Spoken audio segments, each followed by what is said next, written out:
আসসালামু আলাইকুম রহমতুল্লাহ বারাকাতুহু। আজকে আমরা সূরাতুজ জিলজালের তাফসীর শুনবো ইনশাআল্লাহ বিইذনিল্লাহ। খুব ছোট্ট সূরা, অনেকেরই মুখস্থ আছে এটা। এই সূরাগুলো আমাদের নিয়ম করে সময় করে মুখস্থ করা লাগে না, এগুলো এমনি মুখস্থ হয়ে যায় শুনতে শুনতে। সাধারণত এই ছোট ছোট সূরাগুলো দিয়েই আমাদের রেগুলার সালাহ যখন আমরা পড়ি, এগুলো দিয়ে ইমামতি করা উচিত। আল্লাহর হাবিব সাল্লাল্লাহু আলাইহি ওয়াসাল্লাম বিভিন্ন হাদিসে বলেছেন যে তোমরা যখন ইমামতি করবে তখন তোমার পেছনে যারা আছে তাদের দিকেও খেয়াল রাখবে। রাসূল সাল্লাল্লাহু আলাইহি ওয়াসাল্লাম অত্যন্ত বিবেকবোধ সম্পন্ন একজন ব্যক্তিত্ব ছিলেন। তিনি খেয়াল রাখতেন, যেটাকে আমরা কনসিডারেট বলি। আল্লাহর হাবিব সাল্লাল্লাহু আলাইহি ওয়াসাল্লাম খুব কনসিডারেট ছিলেন, কার কোথায় কী সমস্যা এটা খুব খেয়াল করতেন। And he was a man of six senses. আমরা সিক্স সেন্সের কথা বলি, আমাদের অধিকাংশেরই 4টা সেন্স একসাথে কাজ করে, কারো 5টা 6টা সেন্স কাজ করে, এরকম মানুষ পাওয়া দুষ্কর। আল্লাহর হাবিব সাল্লাল্লাহু আলাইহি ওয়াসাল্লাম অত্যন্ত বিবেকবোধ সম্পন্ন একজন লোক ছিলেন। একবার তিনি সালাত খুব সংক্ষিপ্ত করলেন, তো সাহাবারা জিজ্ঞেস করলেন, ইয়া রাসূলুল্লাহ, এত সংক্ষিপ্ত কেন করলেন সালাত?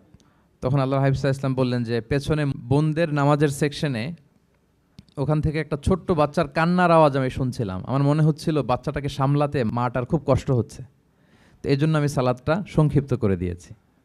দেখেন কীরকম সেন্সেশন, কতটা কনসিডারেট ছিলেন। একবার আবার আল্লাহর হাবিব সাল্লাল্লাহু আলাইহি ওয়াসাল্লাম মাগরিবের সালাত কিংবা এশার সালাতের কোনো এক সেজদা অনেক লম্বা করে দিলেন। তখন সাহাবার আবার প্রশ্ন করলেন, ইয়া রাসূলুল্লাহ সাল্লাল্লাহু আলাইহি ওয়াসাল্লাম, এত লম্বা দীর্ঘ সেজদা করতে তো ফরজ সালাতে আমরা কখনো দেখি না, কেন করলেন? অসুস্থ হলেন নাকি নামাজের মাঝখানে, অথবা ওহী নাজিল হচ্ছিল নাকি, এরকম কিছু ঘটলো নাকি? তো আল্লাহর হাবিব সাল্লাল্লাহু আলাইহি ওয়াসাল্লাম বললেন যে না, এগুলো কিছুই না, বরং আমার নাতি হাসান আমি সেজদারত অবস্থায় আমার পিঠের উপরে চড়ে বসেছিল, কাঁধের উপরে। তো আমি অপেক্ষা করছিলাম যতক্ষণ না তার খেলা শেষ না হয়, তার প্রয়োজন পূরণ না হয়, ততক্ষণ আমি সেজদায় লুটিয়ে পড়েছিলাম। হাসান যখন নেমেছে, তার প্রয়োজন পূরণ হয়েছে, আমি আবার সেজদা থেকে উঠে দাঁড়িয়েছি। দেখেন কতটা কনসিডারেট ছিলেন। তো এইভাবে আল্লাহর হাবিব সাল্লাল্লাহু আলাইহি ওয়াসাল্লাম ছোট ছোট সূরাগুলো দিয়ে ফরজ সালাতের ইমামতি করতে উদ্বুদ্ধ করতেন। মুআয ইবনে জাবাল রাদিয়াল্লাহু তাআলা আনহুকে উনি মদিনার পাশেই একটা এলাকার ইমাম হিসেবে অ্যাসাইন করেছিলেন। তো ওই এলাকার লোকজন ছিল শ্রমজীবী, ওট দিয়ে তারা পানি নিয়ে খেজুর বাগানে পানি সিঞ্চন করত।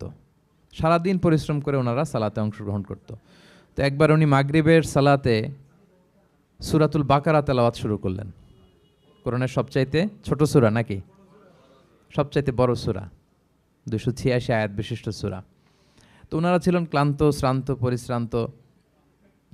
কেউ কেউ বিরক্ত হয়ে, ক্লান্ত হয়ে নামাজ ছেড়ে দিয়ে একা একা নামাজ পড়ে ফেললেন। পরে আল্লাহর হাবিব সাল্লাল্লাহু আলাইহি ওয়াসাল্লামের কাছে যে তারা অভিযোগ করলেন যে, ইয়া রাসূলুল্লাহ, আপনি যে ইমাম পাঠিয়েছেন উনি তো এমন কাজ করেছে, সূরা বাকারা উনি ধরেছে মাগরিবের সালাতে। রাসূল সাল্লাল্লাহু আলাইহি ওয়াসাল্লাম খুবই ক্ষিপ্ত হলেন, রাগান্বিত হলেন এবং মুআয ইবনে জাবাল রাদিয়াল্লাহু তাআলা আনহুকে ডেকে পাঠালেন। ডেকে তিনি বললেন, আফাত্তানুন আনতা ইয়া মুআয। লিটারালি ফাত্তান শব্দটা ব্যবহার করেছেন যে, মুআয তুমি কি সমাজে ফিতনা ছড়াচ্ছ? তোমাকে পাঠালাম ইমাম হিসেবে, সেখানে তালিম দিবে, তারবিয়া দিবে, ঐক্য ধরে রাখবে, তুমি কি ফিতনা ছড়াচ্ছ সমাজে? তুমি কি ওয়াদ-দুহা ওয়াল-লাইলি ইযা সাজা এরকম সূরাগুলো পারো না? সাব্বিহ ইসমা রাব্বিকাল আ'লা এগুলো তোমার মুখস্থ নাই? ওয়াশ-শামসি ওয়া-দুহাহা এগুলো তোমার জানা নেই? তুমি এত লম্বা সূরা কেন ধরলে মাগরিবের সালাতে? তো তখন তিনি বললেন, যখন তুমি সালাতে ইমামতি করবে ফরজ সালাতে, তখন ছোট ছোট সূরা পড়বে, কেননা তোমার পেছনে অসুস্থ থাকতে পারে, তারপর বয়স্ক কোনো লোক থাকতে পারে, অথবা মুসাফির মসজিদের পাশ দিয়ে সফর করতেছিল, ভাবলো জামাত চলতেছে, জামাতটা ধরি, ঢুকেই যদি দেখে যে আপনি সূরা বাকারা তেলাওয়াত করতেছেন, তো তার জন্য তো কঠিন হয়ে যাবে কোপ আপ করা, কন্টিনিউ করা। তো এই জন্য ছোটো ছোটো সূরাগুলো আল্লাহর হাবিব সাল্লাল্লাহু আলাইহি ওয়াসাল্লাম পড়তে আমাদেরকে উৎসাহিত করেছেন ফরজ সালাতের, যখন আমরা ইমামতি করব। তো এইরকম একটি সূরা হচ্ছে সূরাতুজ জিলজাল, এটা আমাদের প্রায় সকলেরই মুখস্থ। তো আমরা আসুন প্রথমে আমরা সরল বঙ্গানুবাদ শুনি এই সূরাটার, তারপর এই সূরা থেকে কিছু রিফ্লেকশন আমরা শেয়ার করার চেষ্টা করব ইনশাআল্লাহ বিইذনিল্লাহ। আমি শুরুতে সূরাটার সরল বঙ্গানুবাদ আপনাদের সাথে শেয়ার করছি। আউযু বিল্লাহি মিনাশ শাইতানির রাজিম। বিতাড়িত শয়তান থেকে মহান আল্লাহ তাআলার কাছে পানাহ চাচ্ছি। বিসমিল্লাহির রহমানির রহিম। পরম করুণাময় অসীম দয়ালু আল্লাহ তাআলার নামে শুরু করছি। ইযা জুলজিলাতিল আরদু জিলজালাহা, যখন পৃথিবীকে ভয়ঙ্করভাবে প্রকম্পিত করা হবে। ওয়া আখরাজাতিল আরদু আথকালাহা, আর পৃথিবী তার ভেতরে থাকা সব ভারী বস্তুগুলোকে উদ্গীরণ করে দিবে, বের করে দিবে। ওয়াকাল আল ইনসানু মা লাহা, আর মানুষ বলবে এই পৃথিবীর কি হলো। ইয়াউমা ইদিন তুহাদ্দিসু আখবারাহা, সেদিন পৃথিবী তার সব খবর বলে দিবে। বিআন্না রাব্বাকা আওহা লাহা, কারণ তার রবই তাকে এমনটি করতে আদেশ করেছেন বা প্রত্যাদেশ দিয়েছেন। ইয়াউমা ইদিন ইয়াসদুরুন নাসু আশতাতান লিয়ারাউ আ'মালাহুম, সেদিন মানুষগুলো দলে দলে বের হবে যাতে করে তাদের আমলনামা তাদের কাছে পেশ করা যায়। ফামান ইয়া'মাল মিসকালা যাররাতিন খায়রান ইয়ারাহ, যে ব্যক্তি অনুপরিমাণ ভালো কাজ করেছে সেটা সে দেখতে পাবে। ওমান ইয়া'মাল মিসকালা যাররাতিন শাররান ইয়ারাহ, আর যে ব্যক্তি অনুপরিমাণ মন্দ কাজ করেছে, কোনো খারাপ কাজ করেছে, সেটাও সেদিন দেখতে পাবে। সাদাকাল্লাহুল আযীম। এই হচ্ছে সূরাতুজ জিলজালের সংক্ষিপ্ত বঙ্গানুবাদ। এবার আসুন এই সূরা থেকে কিছু রিফ্লেকশন, কিছু তাফসির আমরা শেয়ার করি। প্রিয় ভাইয়েরা, এই সূরাটা নাজিলের একটা প্রেক্ষাপট আছে। সাহাবাদের মধ্যে একটা ধারণা জন্মেছিল যে আমরা যদি খুব ছোট ছোট ভালো কাজ করি এইটা বোধহয় সওয়াব হবে না, বা মিজানের পাল্লা এটা তেমন একটা রেকগনাইজ করা হবে না। অথবা অনেক সাহাবাদের মধ্যে এরকম ধারণা ছিল যে আমরা খুব সামান্য সামান্য ছোট খারাপ কাজ করলে এটার হয়তো এরকম পাপ হবে না বা শাস্তি হবে না। তো ওনাদের মনে যখন এরকম একটা ধারণা তৈরি হলো, তখন আল্লাহ তাআলা এই সূরাটা নাজিল করেছেন। বিশেষ করে এই সূরার শেষের 2 আয়াত, যেখানে আল্লাহ তাআলা বলছেন ফামান ইয়া'মাল মিসকালা যাররাতিন খায়রান ইয়ারা, যে না, তোমরা ছোট্ট ভালো করলে সেটাও দেখতে পাবা সেদিন তোমাদের আমলনামাতে। ওমান ইয়া'মাল মিসকালা যাররাতিন শাররান ইয়ারা, এবং ছোট্ট খারাপ কাজ করলে সেটাও তোমরা তোমাদের আমলনামায় দেখতে পাবে। তো সাহাবাদের এই চিন্তা, এই ধারণাটাকে ভুল প্রমাণ করবার জন্য, তারা যে ভুল ধারণা করছেন এটা বোঝাবার জন্য, জানাবার জন্যই আল্লাহ তাআলা বেসিকলি সূরাতুজ জিলজাল তিনি নাজিল করেন। এই সূরাটি কোরআনের ধারাক্রম অনুসারে 99তম সূরা। কোরআনের যে ধারাক্রম, সূরা ফাতিহা দিয়ে শুরু, তারপরে বাকারা, তারপর আলে ইমরান, সেই ধারাবাহিকতায় এটা কত নম্বর সূরা? 99 নম্বর সূরা। এবং সূরাটি মাদানী সূরা। কি সূরা? আমরা জানি কোরআনের সূরাগুলো 2 ভাগে বিভক্ত, কোনোটা মক্কায়, কোনোটা মদিনায় নাজিল হয়েছে। যেটা মক্কায় নাজিল হয়েছে সেটা মাক্কি, যেটা মদিনায় নাজিল হয়েছে সেটা মাদানী। তো জিলজাল হচ্ছে মাদানী সূরা। এই সূরার আয়াত সংখ্যা হচ্ছে 8। আয়াত সংখ্যা কত? 8। আল্লাহর হাবিব সাল্লাল্লাহু আলাইহি ওয়াসাল্লাম এই সূরাটাকে একটা কম্প্রিহেন্সিভ সূরা বলেছেন। জামে মানে সূরা, খুবই কম্প্রিহেন্সিভ। কম্প্রিহেন্সিভ মানে হচ্ছে ভেরি প্রিসাইজ ইন ওয়ার্ডিং, শব্দ কম, কথা কম, কিন্তু এটার আবেদন, এটার এক্সপ্লেনেশন অনেক বেশি, এরকম একটি সূরা। ছোট্ট অল্প কয়েকটি আয়াত দিয়ে সূরাটা আল্লাহ তাআলা নাজিল করেছেন, কিন্তু এটার আবেদন অনেক বেশি। এক বয়স্ক সাহাবী এসে আল্লাহর হাবিব সাল্লাল্লাহু আলাইহি ওয়াসাল্লামকে বলল, ইয়া রাসূলুল্লাহ, আপনি আমাকে কোরআনের একটা সূরা শিক্ষা দেন, কোন সূরা পড়ব? তো আল্লাহর হাবিব সাল্লাল্লাহু আলাইহি ওয়াসাল্লাম বললেন, যাওয়াতুর র, মানে আলিফ লাম র দিয়ে যে সূরাগুলো আছে এগুলো পড়ো। তো এই সাহাবী বলল, ইয়া রাসূলুল্লাহ, আমার বয়স বেশি, আমার জিহ্বা ভারী হয়ে গেছে, আমি এত বড় সূরা পারবো না, অন্য কিছু বলেন। তো আল্লাহর হাবিব সাল্লাল্লাহু আলাইহি ওয়াসাল্লাম বললেন, তাহলে যাওয়াতু হামিম, হামিম দিয়ে যে সূরাগুলো শুরু হয়েছে কোরআনে সেগুলো পড়ো। বলতেছে, ইয়া রাসূলুল্লাহ, এটাও পারবো না, আরও সহজ করে দেন। তো তখন আল্লাহর হাবিব সাল্লাল্লাহু আলাইহি ওয়াসাল্লাম বললেন, তাহলে আল মুসাব্বিহাত, মানে সাব্বাহা ইউসাব্বিহু দিয়ে যেই সূরাগুলো শুরু হয়েছে তুমি এগুলো পড়ো। ওই সাহাবী বলে, এটাও কঠিন হয়ে যায় আমার জন্য। তখন আল্লাহর হাবিব সাল্লাল্লাহু আলাইহি ওয়াসাল্লাম বললেন যে, তাহলে কি চাও? বলতেছে, আমাকে একটা জামে মানে সূরা শিক্ষা দেন, মানে এমন একটা কম্প্রিহেন্সিভ সূরা শিক্ষা দেন যে এটা শিখলে আমার হেদায়েতের জন্য যথেষ্ট হয়ে যাবে। তখন আল্লাহর হাবিব সাল্লাল্লাহু আলাইহি ওয়াসাল্লাম বললেন, তাহলে তুমি পড়ো ইযা যুলজিলাতিল আরদু জিলজালাহা ওয়া আখরাজাতিল আরদু আথকালাহা ওয়া ক্বালাল ইনসানু মা লাহা। তুমি সূরাতুল জিলজাল তেলাওয়াত করো। তখন থেকেই সাহাবী এই সূরাতুল জিলজাল তেলাওয়াত আরম্ভ করলেন। উনি বললেন যে আমি আর বেশি কিছু পড়ব, শুধু এটাই পড়ব। সাহাবাদের মধ্যে অনেকের এরকম খুব সহজ সরল মানসিকতা ছিল। তো উনি বললেন যে এটাই পড়ব। তো রাসূল সাল্লাল্লাহু আলাইহি ওয়াসাল্লাম বললেন যে কোনো সফল ব্যক্তিকে যদি কেউ দেখতে চায় তাহলে এর দিকে তাকাও, দেখো কত সহজ সরল, কত চমৎকারভাবে সে এই বার্তাটা গ্রহণ করেছে যে আমি জীবনে শুধু এটাই পড়ব। তো সূরাতুল জিলজাল হচ্ছে একটা কম্প্রিহেন্সিভ সূরা, সূরাতুন জামিআ। এটা হচ্ছে সূরার একটা ফজিলত, এটা আমরা জানলাম। আবার আল্লাহর হাবিব সাল্লাল্লাহু আলাইহি ওয়াসাল্লাম এই সূরাকে কোরআনের অর্ধেক বলেছেন। আল্লাহর হাবিব সাল্লাল্লাহু আলাইহি ওয়াসাল্লাম ইরশাদ করেছেন, ইযা যুলজিলাতিল আরদু তা'দিলু নিসফাল কোরআন। সূরাতুল জিলজাল এটা কোরআনের অর্ধেক, কোরআনের অর্ধেক।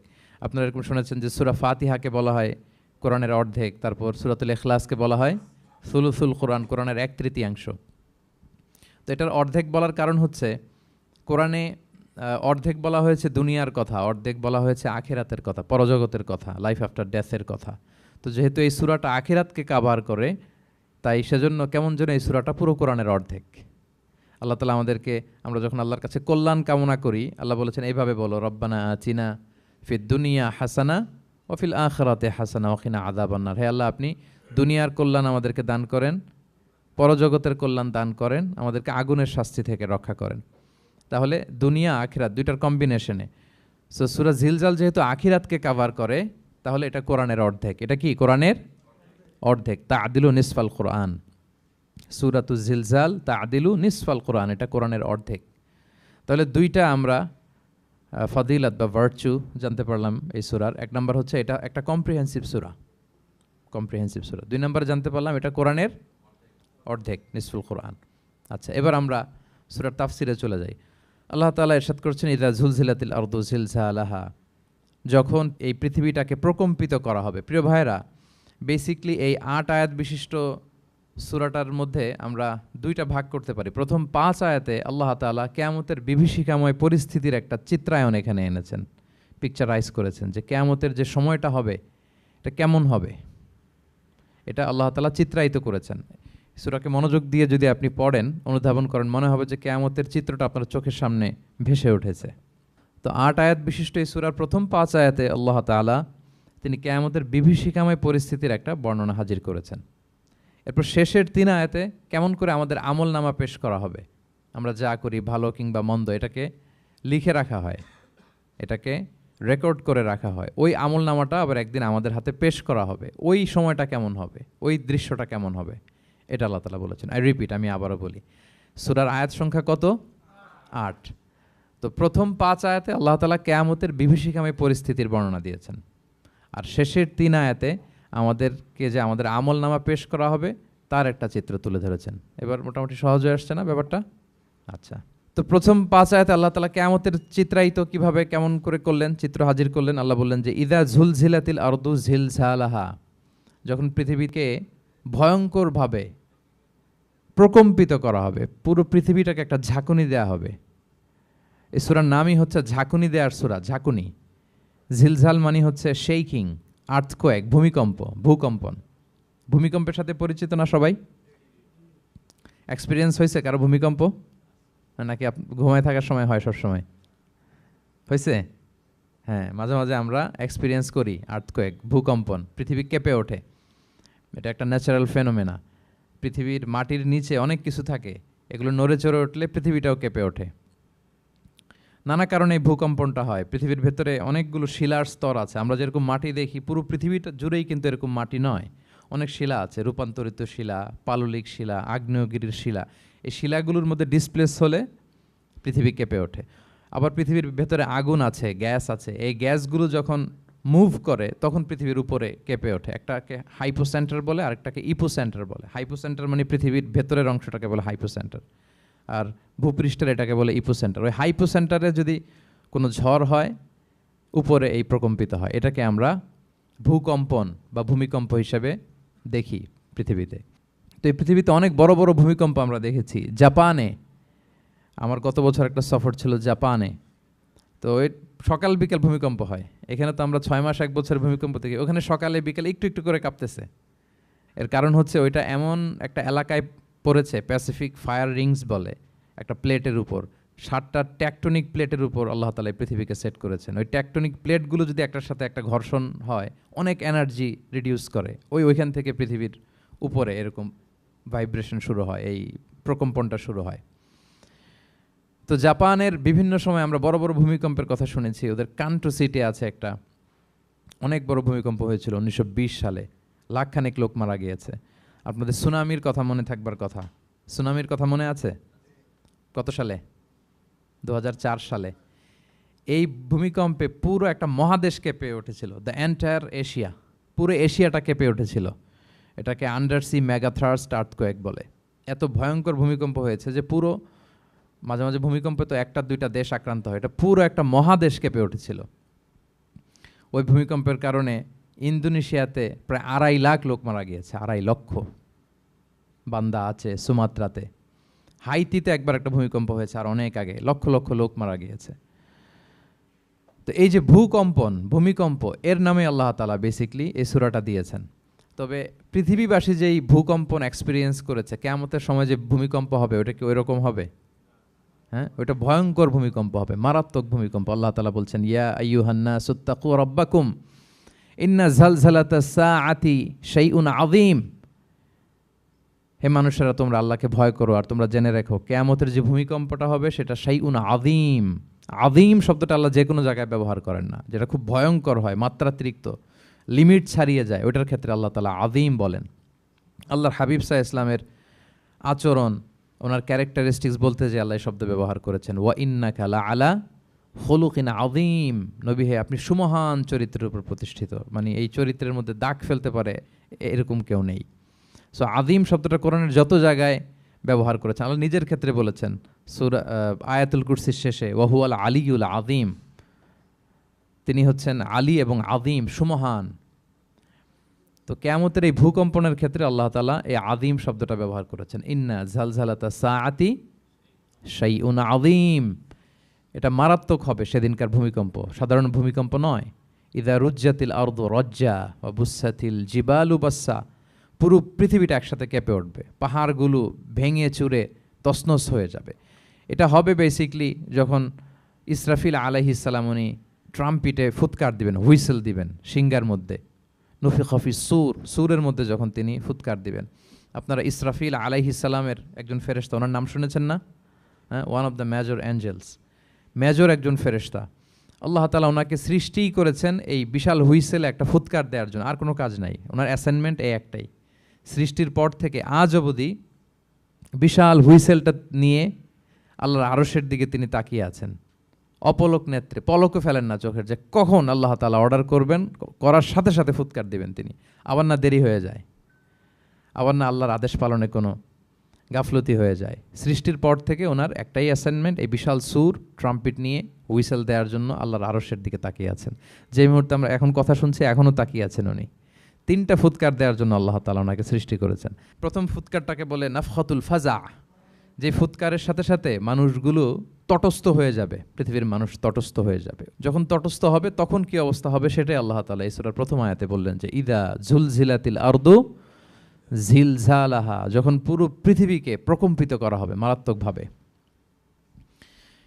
ইসরাফিল আলাইহিস সালাম প্রথম যে ফুৎকারটা দিবেন তখন পুরো পৃথিবী কেঁপে উঠবে, মারাত্মকভাবে কেঁপে উঠবে। তারপরের যে ফুৎকার দিবেন তখন সব মরে যাবে, আমরা পৃথিবীতে কেউই বেঁচে থাকবো না, তখন মানুষ মরে যাবে, জিন জাতি মরে যাবে, সমস্ত ফেরেশতারাও মরে যাবে। যেই ফেরেশতা মালাকুল মাউত, যিনি মৃত্যুর ফেরেশতা, যার মাধ্যমে আল্লাহ তাআলা মৃত্যু ঘটিয়ে থাকেন, তারও মৃত্যু ঘটবে। সে আল্লাহ তাআলার কাছে বলবে, আল্লাহ, পৃথিবীর সবাই মরেছে, আপনার আদেশ অনুযায়ী মানুষ, জিন, ইবলিস সবাইকে আমি মৃত্যু দিয়েছি, তাদের রূহ কবজ করেছি, এখন কি হবে? আল্লাহ তাআলা বলবেন, এখন তুমি মরবে, মুতিয়া মালাকুল মাউত, এখন তুমি মরো। মালাকুল মাউত তখন মারা যাবে। এত ভয়ঙ্কর একটা চিৎকার দিয়ে মালাকুল মাউত জগৎ থেকে বিদায় নিবে। আল্লাহর হাবিব সাল্লাল্লাহু আলাইহি ওয়াসাল্লাম বলেন, ওই ভয়ঙ্কর চিৎকার যদি পৃথিবীবাসী শুনতে পেত তাহলে আলাদা করে ইসরাফিলের সিঙ্গার ফুৎকার দেওয়ার প্রয়োজন হতো না, প্রতিটা মানুষ তাদের কানের পর্দা ফেটে মুহূর্তেই লাশ হয়ে পড়ে যেত। মালাকুল মাউত মরে যাবে, তখন মহাবিশ্বে আর কেউ থাকবে না একটা সত্তা ছাড়া। তিনি কে? আল্লাহ সুবহানাহু ওয়া তাআলা। সূরা আর রহমানে আল্লাহ তাআলা চমৎকারভাবে বলেছেন, কুল্লু মান আলাইহা ফান ওয়া ইয়াবকা ওয়াজহু রাব্বিকা যুল জালালি ওয়াল ইকরাম। পৃথিবীতে যা আছে সব নিঃশেষ হয়ে যাবে একমাত্র তিনি ছাড়া। তিনি হচ্ছেন অব্যয়, অক্ষয়, অবিনশ্বর, চিরঞ্জীব, শাশ্বত। এরপর কেউ যখন থাকবে না, আল্লাহ তাআলা ইসরাফিল আলাইহিস সালামকে আবার জীবিত করবেন, তখন তিনি সর্বশেষ হুইসেলটা দিবেন, আবার জীবিত হয়ে তিনি লাস্ট 3 নম্বর হুইসেলটা দিবেন। লাস্ট হুইসেলটা যখন দেয়া হবে তখন জমিন থেকে সব মৃত লাশগুলো আবার জীবিত হয়ে দাঁড়াতে শুরু করবে। মিনহা খালাকনাকুম ওয়া ফিহা নুঈদুকুম ওয়া মিনহা নুখরিজুকুম তারাতান উখরা, মাটি থেকে বানিয়েছি, মাটির কবরে তোমাদের পাঠিয়েছি, আবার মাটি থেকে তোমাদেরকে উত্থিত করা, আবার সবাই উঠবে। এই 3টা হুইসেল দেওয়ার জন্য আল্লাহ তাআলা সাইয়েদনা ইসরাফিল আলাইহিস সালামকে সৃষ্টি করেছেন।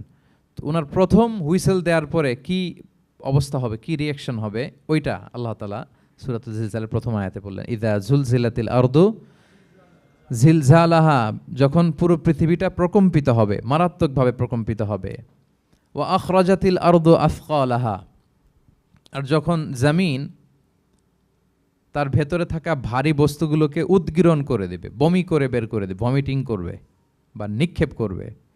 পৃথিবীর ভেতরে কি আছে তাফসিরে এসেছে আল মাউথা ওয়াল কুনুজ, অর্থাৎ মৃত ডেড বডিগুলো, সেই আদম আলাইহিস সালামের সময় থেকে শুরু করে কিয়ামত পর্যন্ত পৃথিবী সব ডেড বডিগুলোকে ধারণ করে তার ভেতরে, তাই না?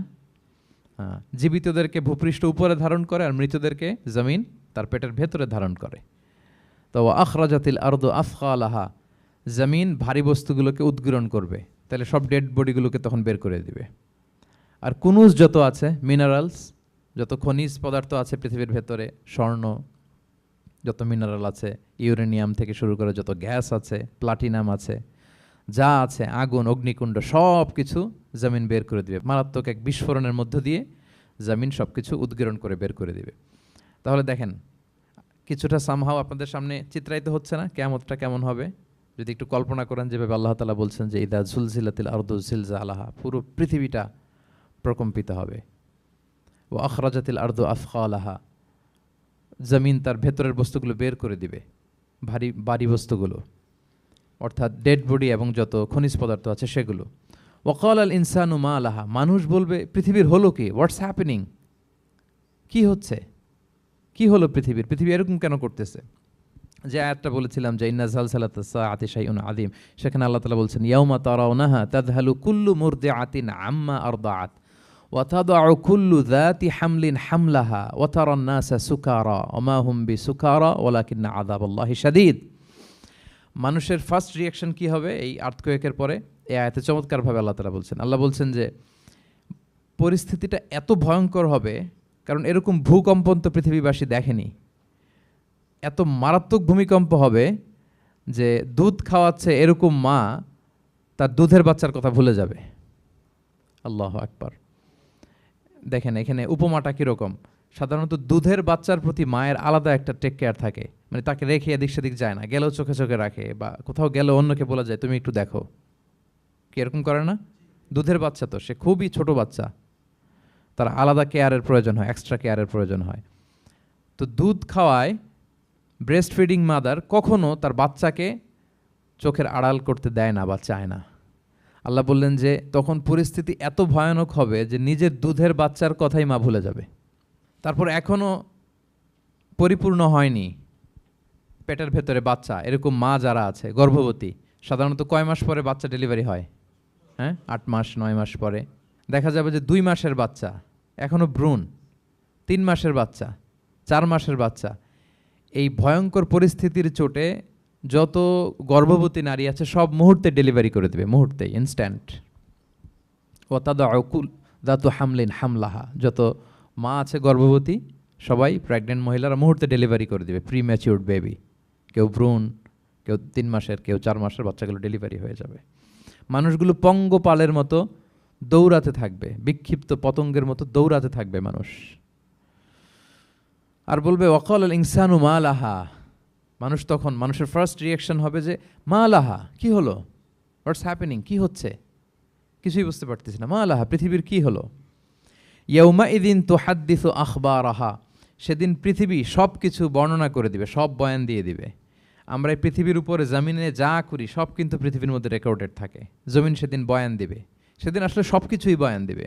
জমিন বয়ান দিবে, হাত পা সাক্ষী দিবে, যেখানে মানুষ যে সমস্ত জিনিসের মাধ্যমে, যেই টুলসগুলোর মাধ্যমে পাপ করেছে, অন্যায় করেছে, সব কিছু সেদিন সাক্ষী দিবে। আর সব সাক্ষীর বড় সাক্ষী হবে সেদিন এই জমিন। জমিন হবে সেদিন রাত সাক্ষী। জমিন হবে কি সাক্ষী? রাত সাক্ষী।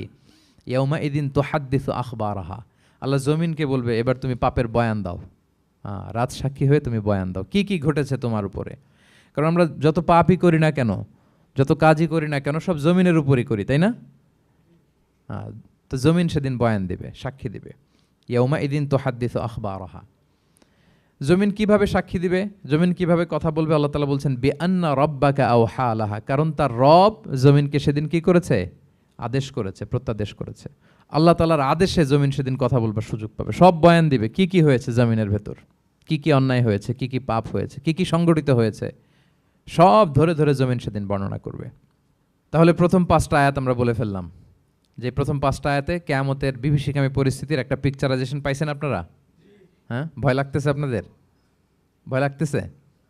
সেদিনকার পরিস্থিতি কেমন হবে খুব সংক্ষিপ্ত পরিসরে একটা বর্ণনা আমাদের সামনে আসছে না? এই 5 আয়াতে চলে আসছে। কিন্তু ভয়ঙ্কর হবে সেই দিনটা, কেউ কাউকে চিনবে না। ইয়াউমা ইয়াফিরুল মারউ মিন আখিহি ওয়া উম্মিহি ওয়া আবিহি ওয়া সাহিবাতিহি ওয়া বানিহি লিকুল্লি ইমরিইম মিনহুম ইয়াউমা ইযিন শা'নুন ইউগনি। ভাই ভাইকে দেখে পালাবে, পরিচয় দিবে না। বন্ধু বন্ধুকে দেখে পালাবে।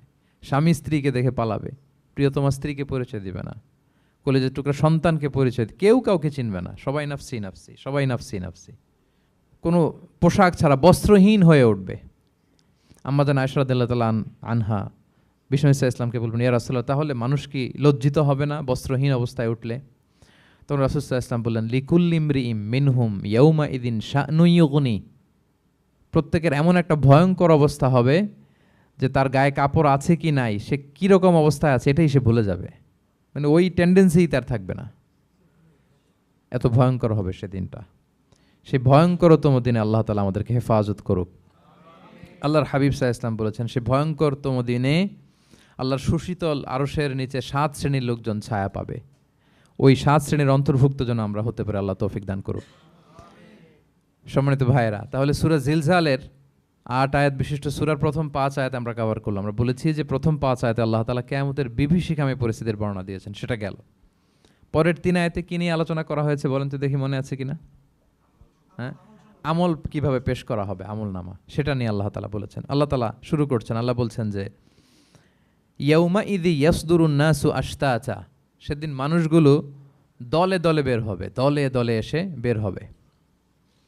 কেন? লিউরাউ আমালাহুম, যাতে করে তাদের আমল নামা তাদেরকে দেখানো যায়। তার মানে কি করেছি সেদিন আমল নামা আমরা দেখব।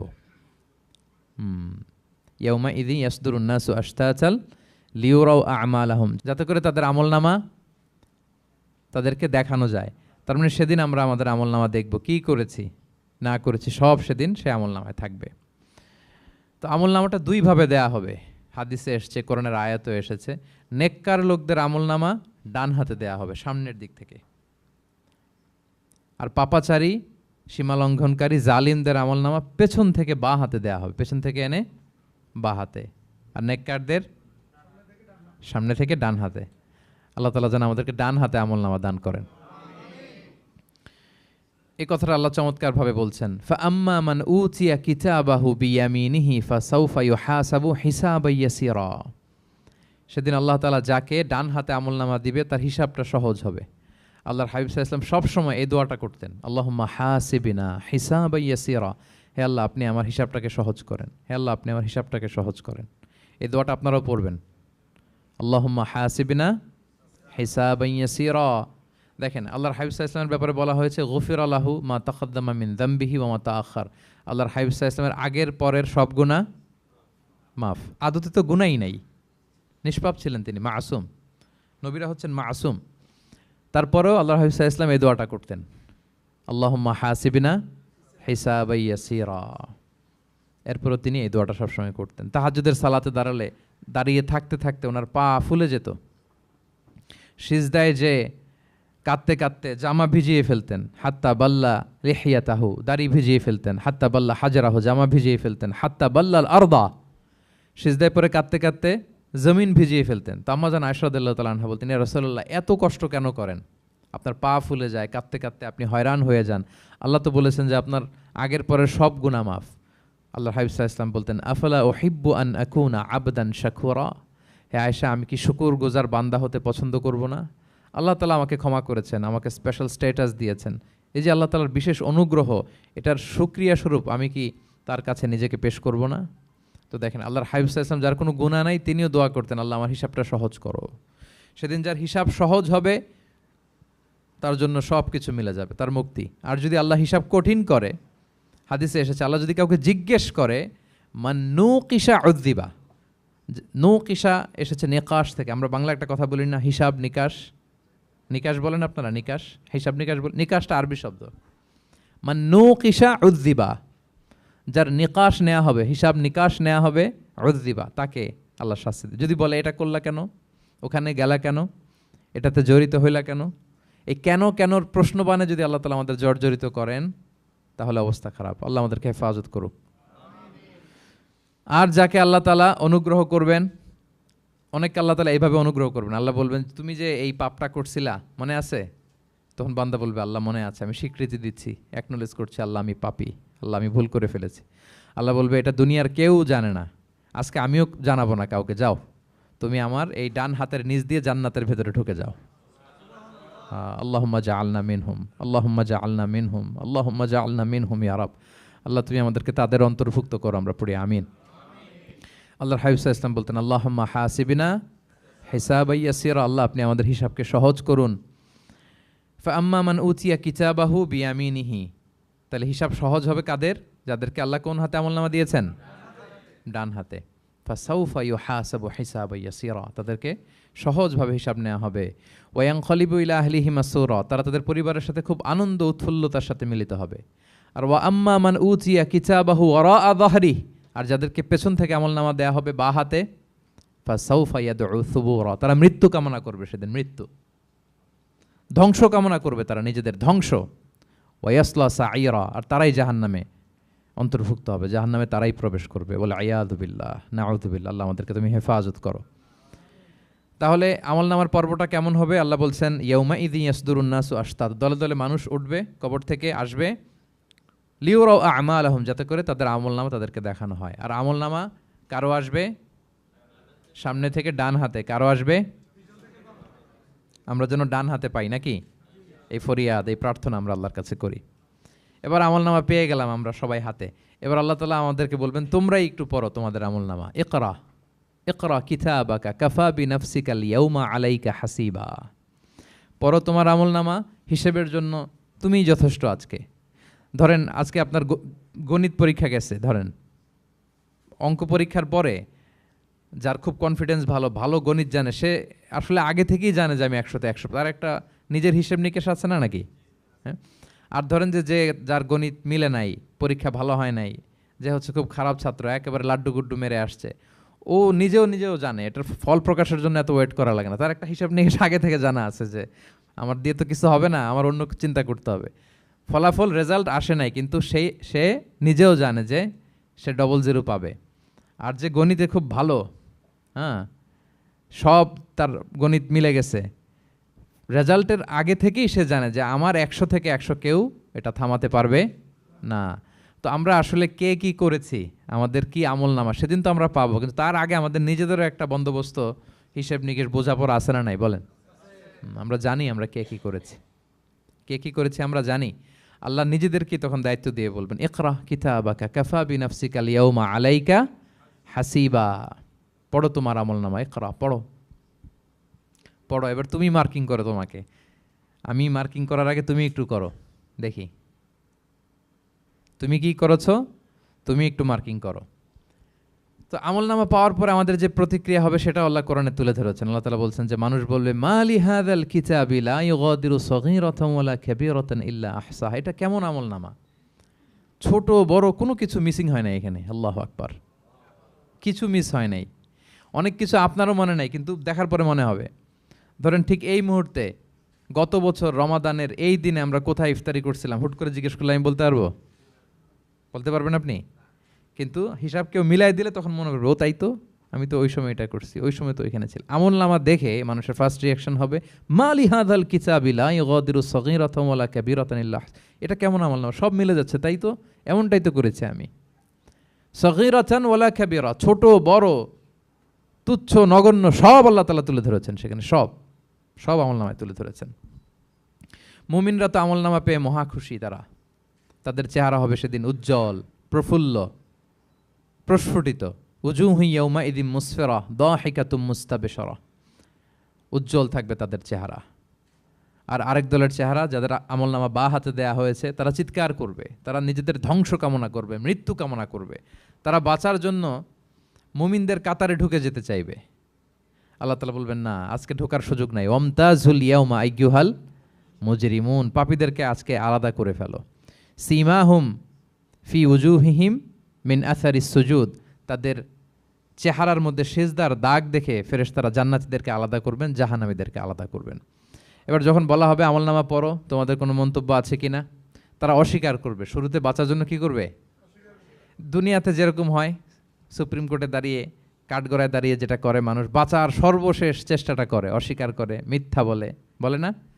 তো সেদিনও মানুষ অস্বীকার করবে, তারা বলবে আল্লাহ এটা আমি করি নাই। কি বলবে? করি নাই। তা আল্লাহ তাআলা কি প্রমাণ করে দিতে পারবেন যে তারাই এটা করেছে?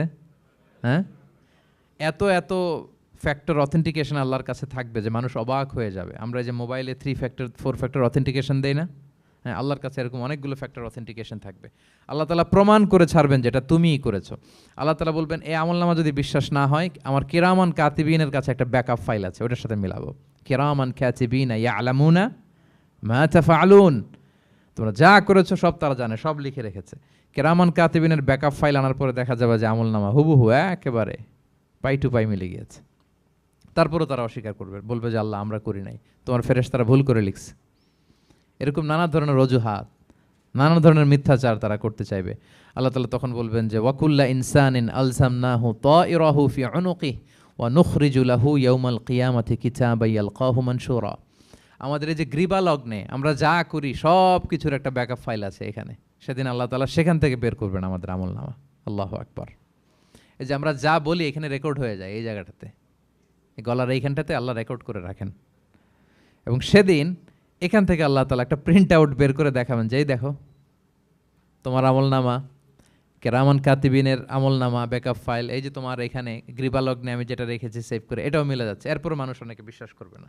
ফিঙ্গারপ্রিন্ট দিয়ে আল্লাহ তাআলা মিলাবেন। দুনিয়াতে আমরা বায়োমেট্রিক অথেন্টিকেশন করি না, এটা আয়াহসাবুল ইনসানু আল্লাহ নাজমা ইযামা বালা কাদিরিনা আলা আন নুসাউইয়া বানানা। কারো ফিঙ্গারপ্রিন্টের সাথে কারোটা মিলে না, অস্বীকার করার কোনো সুযোগ থাকবে? এরপরেও অনেকে বিশ্বাস করবে না, এরপরও অনেকে মানতে চাইবে না। আল্লাহ তাআলা আজবুজ জানাব থেকে আরেকটা কপি বের করবেন। আমাদের প্রত্যেকের ব্যাকবোনের নিচে কক্সিক্স আছে, ট্রায়াঙ্গেল, ছোট্ট একটা হাড্ডির কণা, আমাদের যে শিরদাঁড়ার একেবারে নিচে, এটাকে হাদিসের ভাষায় বলে আজবুজ জানাব। ইন্নাফিল ইনসানি আযমান, মানুষের দেহে একটা ছোট্ট হাড্ডি কণিকা আছে, লা তাআকুলুহুল আরদু আবাদা, জমিন কখনো ওই হাড্ডি কণিকা খেতে পারে না। অমিনহা ইউরাক্কাবুল খালকু ইয়াউমাল কিয়ামা, কিয়ামতের দিন সেখান থেকে সৃষ্টিকে আবার তোলা হবে। সেটার সাথে আল্লাহ তাআলা মিলাবেন, সেখান থেকেও প্রমাণিত হবে। এরপর আল্লাহ তাআলা ভিডিও রেকর্ড দেখাবেন। ওয়াকুল্লা শাইইন আহসাইনাহু ফি ইমামিম মুবিন নামক ভিডিও রেকর্ডার দিয়ে, তখন আপনি সরাসরি দেখবেন যে এই তো আপনি ওই জায়গায় গিয়েছেন, এই তো আপনি পাপ কাজ করেছেন, এই তো আপনি অন্যায় কাজ করেছেন, এই তো আপনি জুলুম করেছেন, এই তো সীমালঙ্ঘন করেছেন, সব কিছু আপনি একেবারে ভিজুয়াল প্রেজেন্টেশন, আর অস্বীকার করার কোনো সুযোগ থাকবে না। তারপরেও যারা অস্বীকার করবে যে আল্লাহ আমি করি নাই, আল্লাহ বলেন আলিয়াউমা নাখতিমু আলা আফওয়াহিহিম ওয়া তুকাল্লিমুনা আইদিহিম ওয়া তাশহাদু আরজুলুহুম বিমা কানু ইয়াকসিবুন। সেদিন তার মুখকে আমি সিলগালা করে দেব, আর সুযোগ দেওয়া হবে না। অনেক অস্বীকার করেছো, তার হাত সাক্ষী দিবে, তার পা সাক্ষী দিবে।